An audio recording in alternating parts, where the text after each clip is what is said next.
Good morning, good afternoon, good evening, everybody. This is Tony of Comic Conversations. On today's video, I'll be recapping the 1941 debut of Wonder Woman from the 9 pages of All-Star Comics, issue 8. Alright, with that out of the way, let's go straight into our book. A plane flies above Paradise Island. Out of gasoline, the airplane crashes. A couple of Amazons, the princess and her friend Mala, are quick to make it to the crash site. They investigate to see if anyone is hurt. The two are shocked to find a man on Paradise Island, but before they can let any of that sink in, they rush him to the hospital.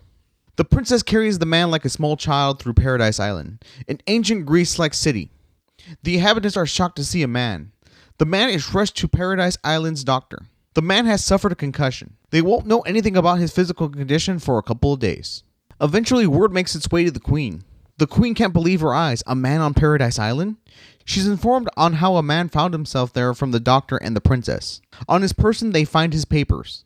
He's Captain Steve Trevor of the U.S. Army Intelligence Service.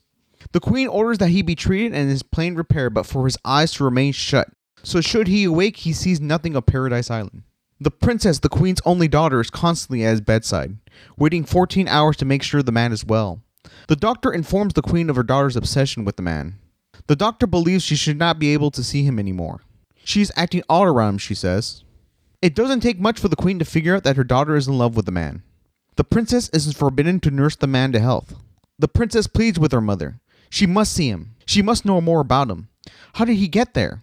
She's in love with him. The queen agrees to tell her everything about Paradise Island. In ancient Greece, the Amazons were the foremost nation in the world.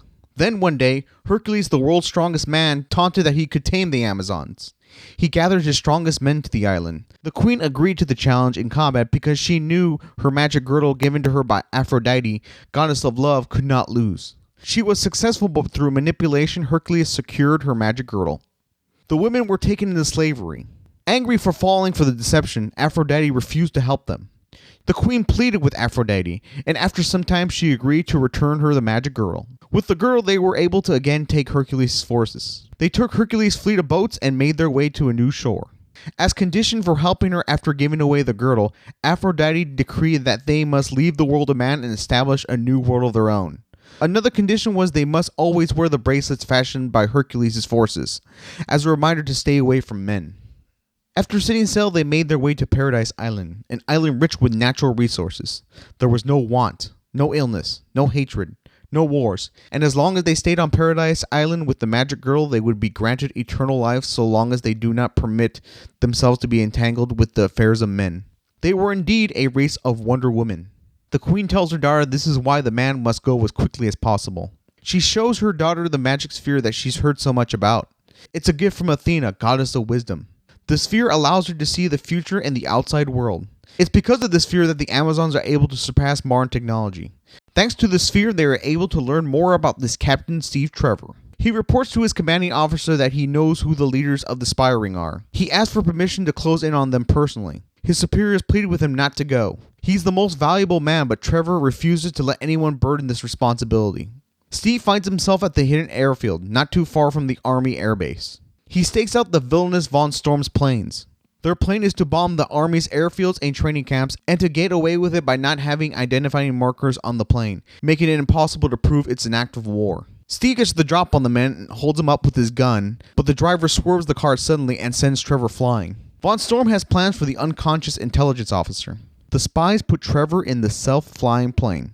These spies are successful in the bombing of the airfields and camps. Steve finally comes to and finds himself at the controls of the robot plane. He's able to gain control of the flight path of the plane and makes chase for the spy plane bombing the Army's facilities. He's able to scare the spy plane away from the bombing. Trevor tries to get within shooting range, but the plane quickly makes its way to open seas.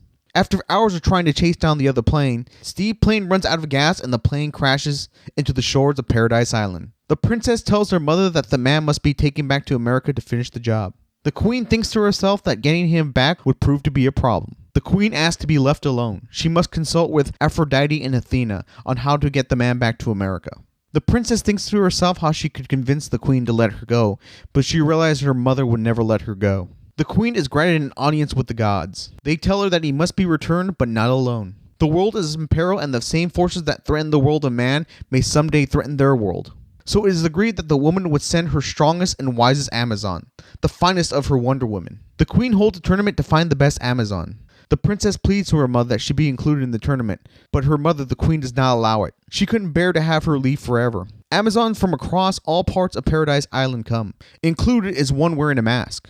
The first test is a foot race with a trained deer. The masked contestant not only catches up with the deer, but passes it up.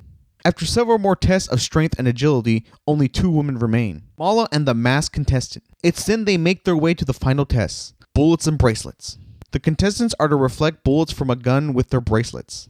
The masked Amazon is successful, but Mala is not so lucky. The masked Amazon removes her mask before the queen. It's her daughter, the princess. She has proven to her mother that she is the strongest and most agile of the Amazons. The queen knew it. She will be America's Amazon champion. The queen gives her the name Diana after her grandmother, the goddess of the moon. She is awarded a costume to wear in America. She has given up her heritage and the right to eternal life to take back the man she loves to America, the land she learns to love and protect and adopt as her own. End of page 9 of issue 8. Thanks again for checking out my video. Don't forget to like, comment, subscribe, and as always, check you guys out next time. Adios!